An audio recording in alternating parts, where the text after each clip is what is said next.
What's happening, guys? It's Abhinav from Phone Bunch and welcome to our review of the Zenfone 3S Max. Now this is a new entrant in the market with a 5000 mAh battery and Android Nougat out of the box. Taking a look inside the box, you get a 2 amp USB wall charger. It does take a bit of time to charge the phone. Well, you have a 5000 mAh battery there and it uses a micro USB port on the phone as well. Now you also get a headset within the box. These are the Zen ear headsets that we have seen before and a SIM ejector pin because this phone comes with a unibody metal design. Now in the front you get a 5.2-inch display and running on the device is the MediaTek MT6750 octa-core processor, 3 gigs of RAM, 32 gigs of onboard storage. Before we get to anything else, let's talk about build. At the bottom of the phone you have the single speaker which is very loud, and you have the micro USB port as well as the primary microphone on the right. You have the volume rocker as well as the power button. Both buttons are made of metal and yes, they have good tactile response and they don't wobble even a little bit. Now if you move to the top of the phone, you have the 3.5 audio jack, and on the left of the phone you have the SIM tray. So you have a hybrid SIM card slot here which either takes 2 SIM cards or 1 SIM card and 1 micro SD card up to 32 gigs. Now at the back of the phone you have a 13 megapixel camera with dual tone LED flash. It has an f2.0 aperture, face detection autofocus there as well, and a massive 5000 mAh battery inside. Now with the 5000 mAh battery, you do understand it is not going to be a very light phone, but given the smaller display size it doesn't feel very hefty, but it's not light. You do get a fingerprint sensor in the front as well. It does work out quite alright. It's not one of those capacitive fingerprint sensors. You have to press it once to unlock the device. If the display is already lit, then yes, just tap on it and it unlocks. Then you have a 5.2-inch 720p display here. The viewing angles are not the best. There is a bit of color shifting there. But overall the display still looks quite sharp. Now talking about network and call quality, we didn't face any issues there. VoLTE is supported. I was using the Jio SIM card on this device. Call recording is also built in. You have Wi-Fi hotspot, Bluetooth as well as USB tethering all available right here. And if we talk about sensors, you have an accelerometer, magnetic field sensor, light and proximity sensor are also there, but no gyroscope, which isn't that big of a miss in my opinion. Now talking about the rear camera, it does capture images pretty quickly. You have the default Zen UI camera which you have seen multiple number of times. There are a lot of filters baked in, a lot of effects right there as well, and you have a manual mode available right there as well.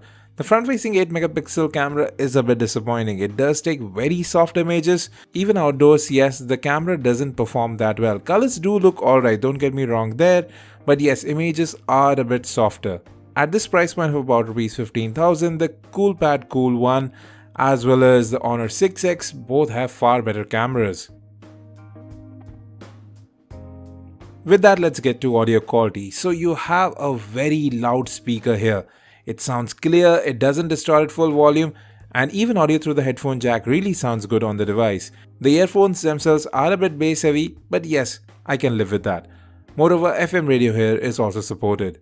But one of the best parts about this phone, apart from the huge battery and great battery life, is that you get Android Nougat right out of the box with very little, or should I say manageable bloatware. You can disable most of the apps that you don't want and well, uninstall the rest. You have theme support baked in as well. There is a lot of customization available with Zen UI. But most of the things that are new in Android Nougat, they have made it to this phone as well, including direct reply notifications as well as multi-window support. And well, memory management also did seem to be pretty good. I didn't face any issues. Moreover, you'll get about 23 odd gigs when you get the device out of 32 gigs of internal storage. Then you have neat features like double tap to sleep and double tap to wake that have been made available on this phone as well. Performance is actually quite decent. We have seen this processor before on Vivo as well as Oppo smartphones. It did perform decently well there, but here it actually does perform a lot better, probably due to the Nougat ROM on this device. Apps do take a bit of time to open up, especially when you compare it with the competition, but still, you won't feel bogged down with this device. The only major issue with the performance on the phone is really that it doesn't perform that well in gaming. Gaming performance is really not the forte of this device. What really is the forte of this phone is humongous battery life. Easily you can get through more than 3 days of use with this phone without the need of a charger. If you're a heavy user, you can easily expect about 2 days of use with over 10 hours of screen on time. This is a brilliant phone in that aspect. Yes, it does take a bit of time to charge, but I generally charge my phone at night. The best thing is you really won't be worried about battery life on this phone, and that's what this is really about. Priced at Rs 15,000, there are better offerings from other manufacturers, especially in the camera as well as display and performance department. What the Zenfone 3S Max has going for it is, well, battery life and a very good design. Thanks for watching this video, folks. If you have any questions, let us in the comment section. We'll be back with more videos shortly, and as always, have a great day.